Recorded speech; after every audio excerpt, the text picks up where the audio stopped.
Hello बच्चों, चलो आज हम लोग स्टडी करते हैं इलेक्ट्रोफिलिक सब्स्टिट्यूशन रिएक्शन के बारे में। मैं जैसा पहले लेक्चर में ही बता चुका था कि नेक्स्ट लेक्चर में हम लोग डिस्कस करेंगे बच्चे इलेक्ट्रोफिलिक सब्स्टिट्यूशन रिएक्शन के बारे में।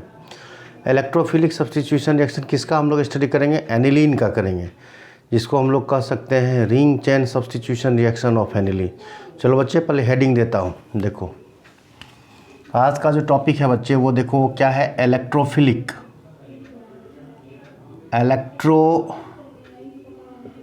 Electrophilic substitution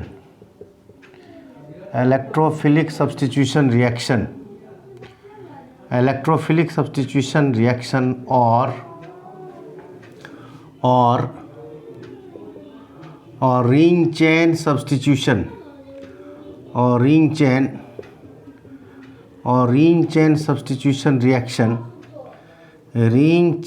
substitution reaction of aniline. देखो बच्चे आज का जो टॉपिक है वो टॉपिक क्या है? Electrophilic substitution reaction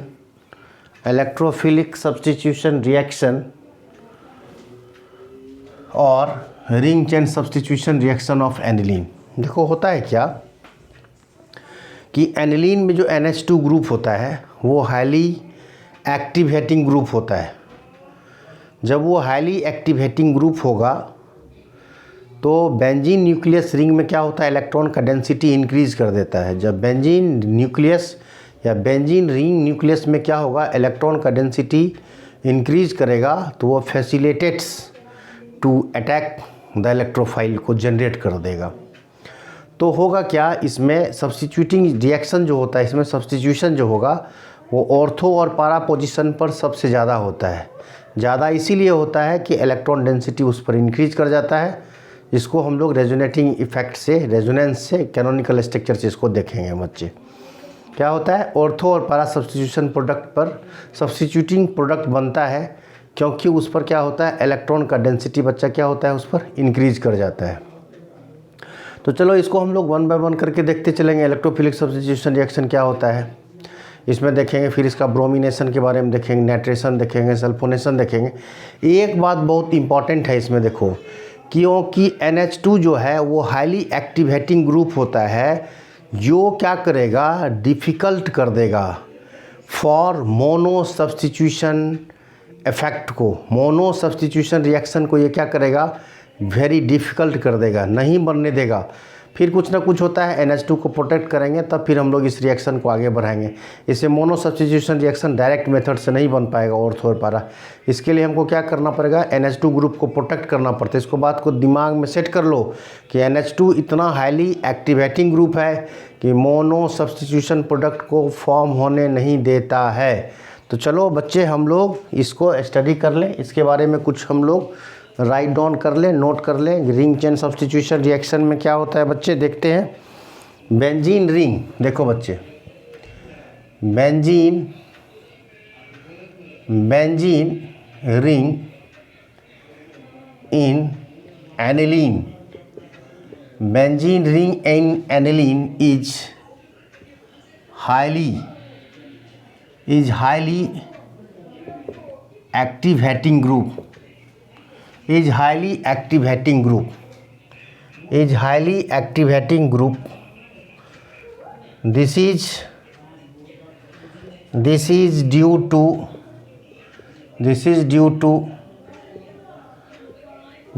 to sharing of lone pair of electron. This is due to sharing of lone pair of electron on nitrogen with the ring.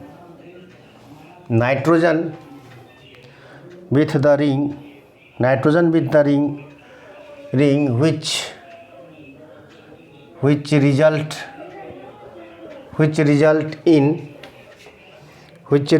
in increase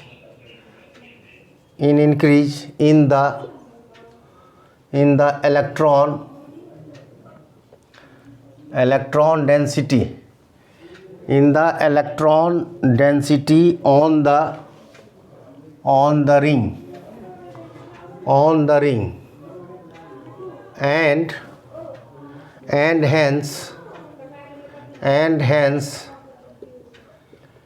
hence facilitates the electrophilic attack.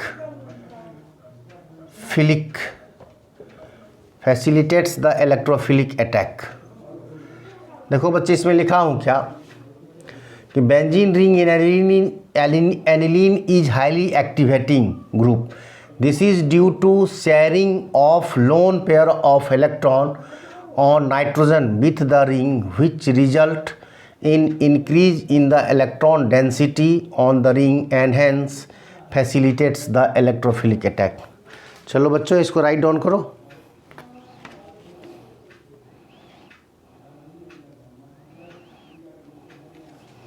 और देखो बच्चे इसमें क्या होता है, the substituting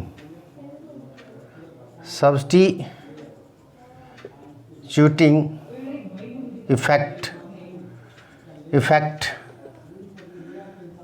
takes place at ortho and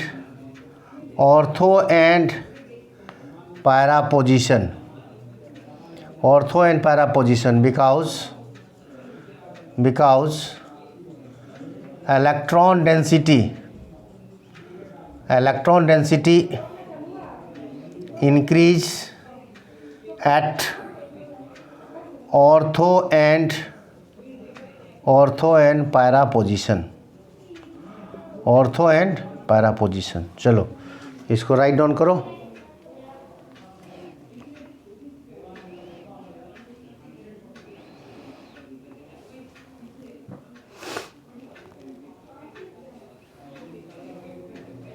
ortho and para position as indicating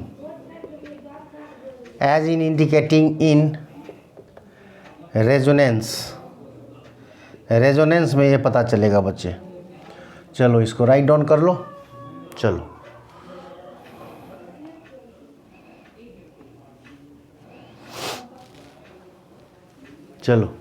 इसको हम erase कर रहे हैं.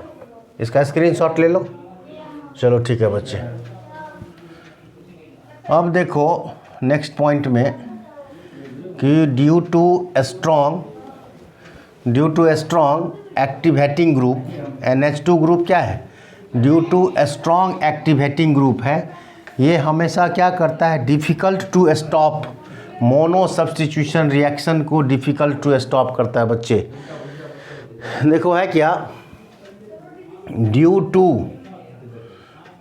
टू स्ट्रॉन्ग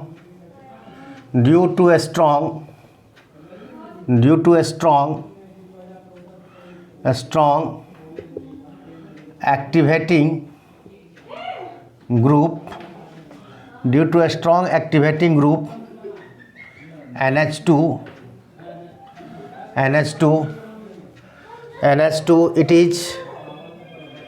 it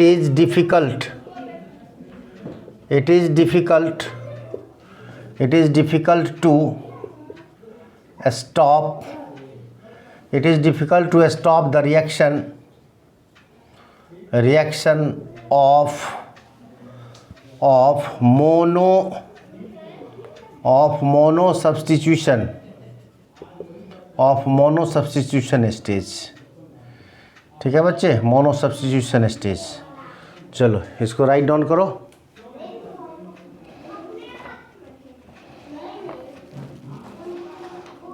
चलो इस फेनोमेना को हम लोग रेजोनेंस से देखते हैं. देखो यहाँ पर देखो बच्चे, एनिलीन का ये स्ट्रक्चर होता है, एनिलीन NH2. अब देखो यहाँ पर क्या होता है, ये स्ट्रॉन्ग एक्टिवेटिंग ग्रुप होता है. पहले ही बता दें, लोन पेयर ऑफ इलेक्ट्रॉन क्या करता है, ये बेंजीन न्यूक्लियस में भेज देता है, जिसके चलते क्या होता है, इलेक्ट्रॉन का डेंसिटी इंक्रीज कर जाता है. देखो इस पर ऑर्थो और पैरा पोजीशन पर ज़्यादा डेंसिटी होगा इलेक्ट्रॉन का. देखो दिखेगा आपको. अब यहाँ पर क्या हो गया बच्चे, डबल बॉन्ड NH2 और यहाँ पर पॉजिटिव चार्ज इंक्रीज डेवलप कर गया. और यहाँ पर क्या कर गया, निगेटिव चार्ज आ गया। अब देखो ये निगेटिव चार्ज डिलोकलाइज करेगा। देखो अब नेक्स्ट स्टेप जो फॉर्म करेगा, नेक्स्ट स्टेप क्या हो जाएगा बच्चे, देखो डबल बॉन्ड NH2 प्लस, और ये यहाँ नेगेटिव चार्ज आ जाएगा। फिर ये नेगेटिव चार्ज यहाँ पर आएगा, डिलोकलाइज करेगा।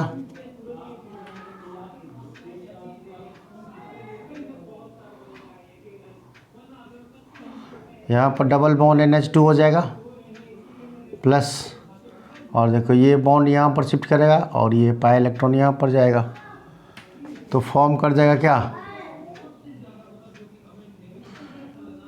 देखो बच्चे यहाँ पर क्या दिख रहा है कि ऑर्थो और पारा पोजीशन पर क्या हो रहा है, इलेक्ट्रोफिलिक अटैकिंग सेंटर बन रहा है। ठीक है बच्चे।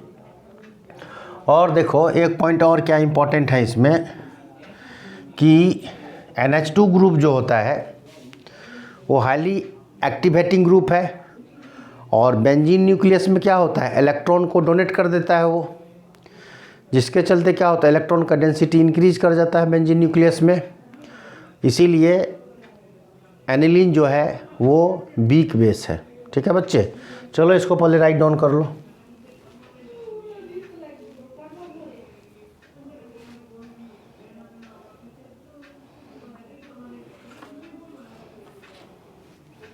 चलो इसको मैं इरेज कर रहा हूँ।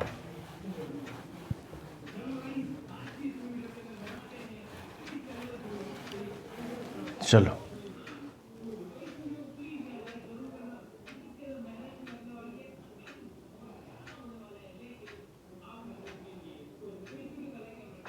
देखो it is clear that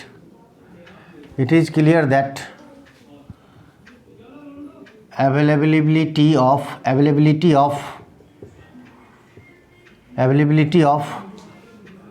lone pair of electron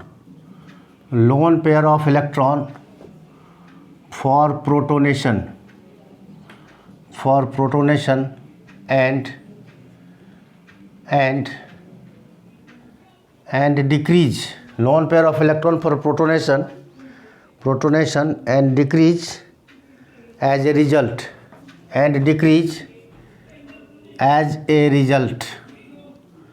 in resonance, जैसे देखो ये एनिलीन है बच्चे,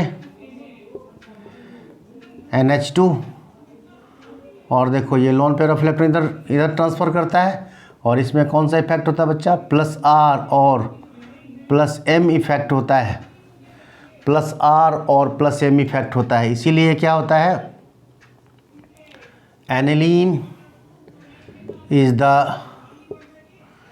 वीक बेस होता है बच्चे। इसीलिए एनिलीन क्या होता है बच्चे, वीक बेस होता है। चलो इसको राइट डाउन कर लो।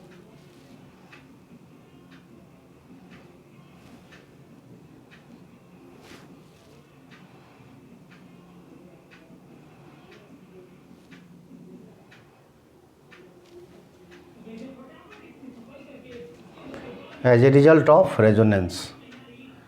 चलो इसको भी दिमाग में सेट कर लेना कि +R और +M इफेक्ट होता है, जिसके चलते क्या होता है बच्चे, एनिलीन बहुत वीक बेस होता है।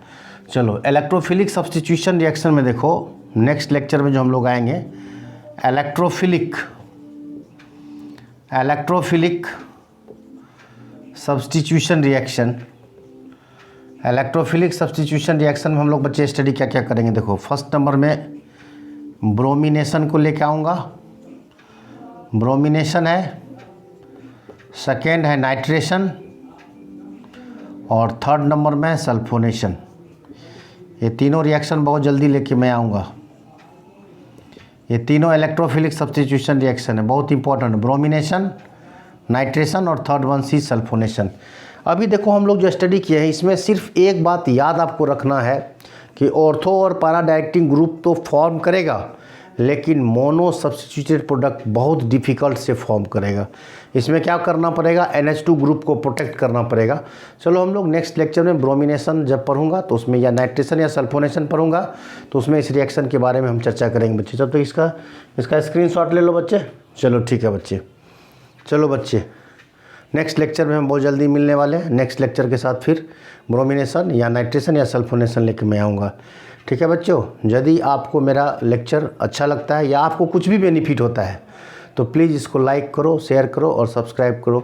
थैंक यू बच्चे, good night, bye bye, take care.